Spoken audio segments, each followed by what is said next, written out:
So now we've got a pocket that has a flap with curved corners, and the pocket, patch pocket itself has curved corners here, and it also has a pleat in the middle. So this would be an outer box pleat.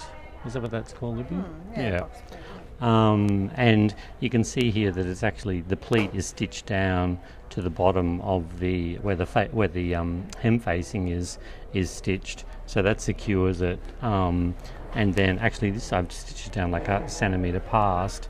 So I mean you still get a little bit of fullness there if you wanted to put something big in it, but I think generally they're probably just for looks anyway. So pocket flap here. So what I did first, this is the actual pattern. So I've got the two notches. So what I do is stitch. Actually, I've done it that way. So just press that thing. yeah. So that's like that. So this one here, the middle one, so you've got the center here, and you've got two notches and then two notches. So what you would do here, and put notches on the hem as well, so that you can then fold that and press that, and then you fold it over to the second notch there and the second notch on the hem. Okay, and then press that, and then that will give you a definite line here to follow when you're stitching down. So if that stitching down there is the stitching that we have here that's holding that pleat in place to the bottom of the hem. Okay. And it's sometimes it's a bit odd with pleats. I always get a little bit muddled up. But generally the thing with pleats is that you have one notch for the fold line and one notch for the placement line. You don't need one in the middle. That just gets confusing. So one for fold, one for the placement. And so I've stitched that down on this side. So folded this back and I've stitched down in here, and then I put it overlocking along the bottom, just to finish off that hem edge there. And now we just need to do the hem here.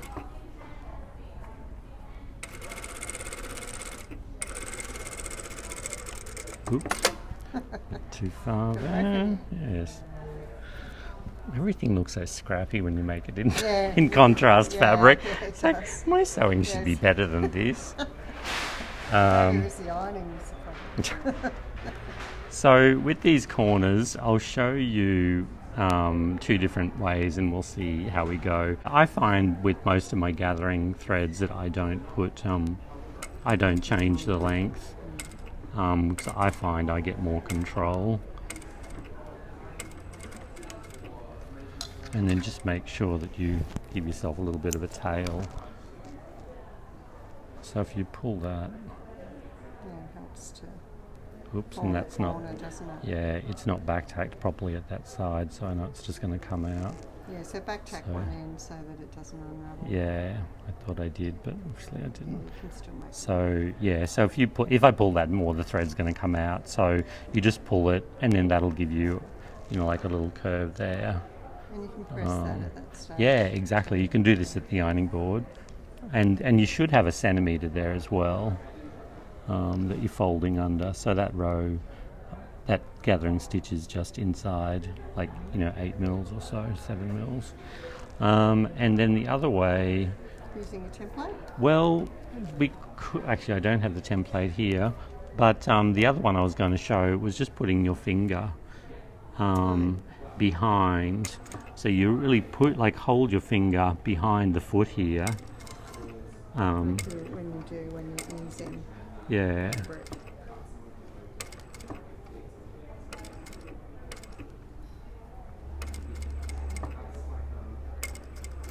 This just encourages the fabric to sort of bunch up without it actually being gathered. It's more of an ease stitch. Yeah. So it's created all these sort of little pleats there, but it hasn't but they're not.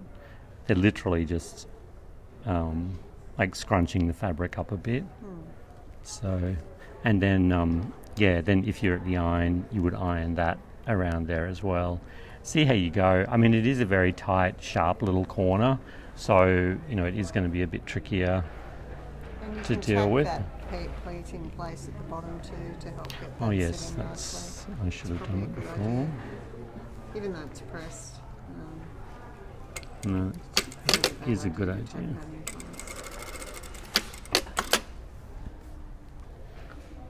Okay, so now again we need the two drill holes, down 5mm and in 5mm from the finished corner of the pocket here.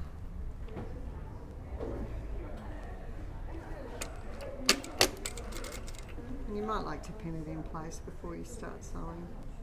Yes, good idea, Libby.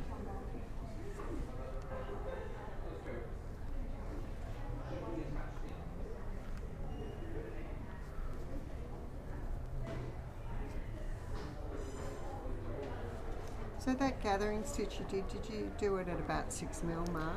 So Um, that you wouldn't yeah, have the thread showing yeah. on the outside. Close to the edge. Yeah. Actually, this isn't.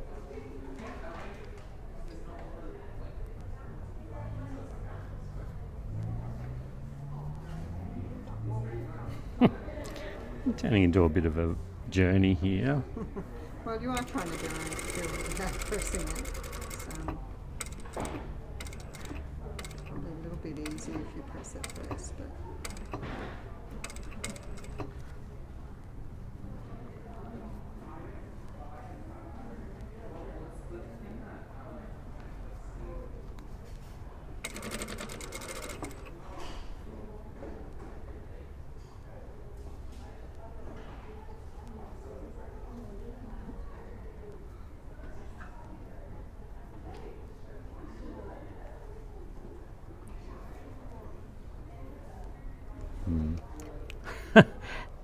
It's not my best work.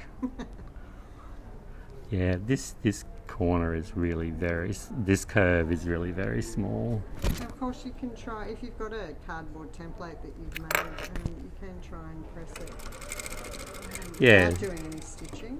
Yeah. It will depend on how tight the corner is, how effective that is.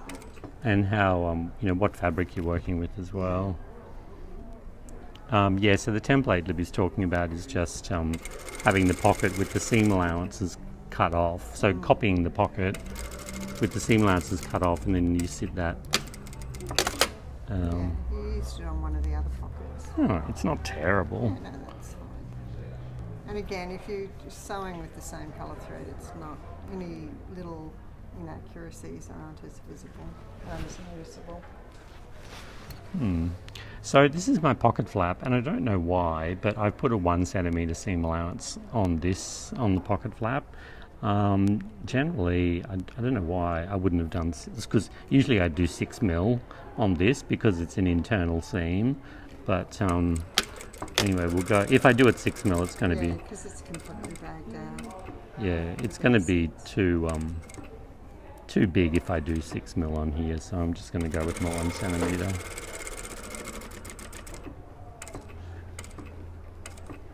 And it might be worth, cutting out 2 pocket flaps, or if you've already got 2 pocket flaps on the garment, maybe 3, so that you can have a little test run with one. They look pretty good. Yeah. So what I do around this curve here, and usually I don't like to trim things away, but around this curve, because it's so small, I'm going to cut it back to around 2mm past the stitch line there. And then when you go back to your pattern, just change it to a 6mm seam allowance. Yeah, exactly. So yeah, it is a bit odd that there's 1cm on here and 6mm on here, but it's just trying to turn under a 6mm seam around that curve is a lot harder than just bagging out a pocket flap.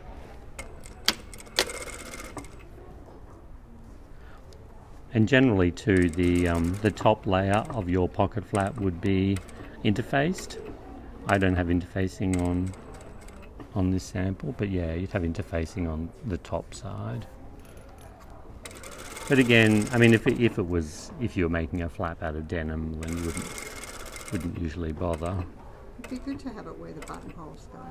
Yeah, that's true. You could put it in a square where the buttonhole is. And sometimes it's not, the interfacing is not about making something stiff or solid, it's just about giving it support. So if you had quite a loose weave fabric that you were doing a pocket flap out of, that interfacing is actually holding the bits together so they don't fray away as you're working on it. So we've got the back down, and if we do this, so we want the pocket flap to finish 2 centimeters above the top of the pocket in this instance. So I'm not sure why, but this this pocket flap's also quite wide as well. So, you know, again, maybe back to the pattern.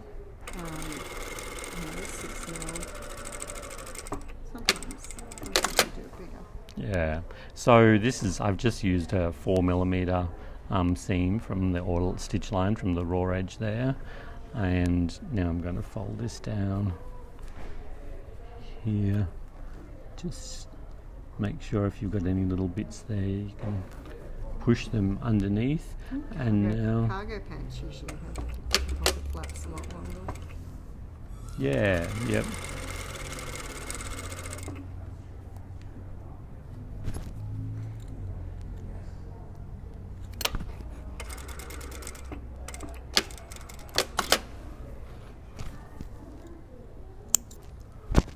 Pocket flap. Yeah, maybe that if it was like 1/2 centimetre shorter on each end. Yeah, it's just a personal thing. And then the buttonhole in the middle. Actually, on the sample, I've got a buttonhole on each end. Okay. Yeah, just for something different. So, but just make sure that if you have one at each end and then you go to sew the button on, make sure you can actually get in there. There's no use doing a buttonhole here, you know, because then you'd be sewing the button onto the edge of the pocket.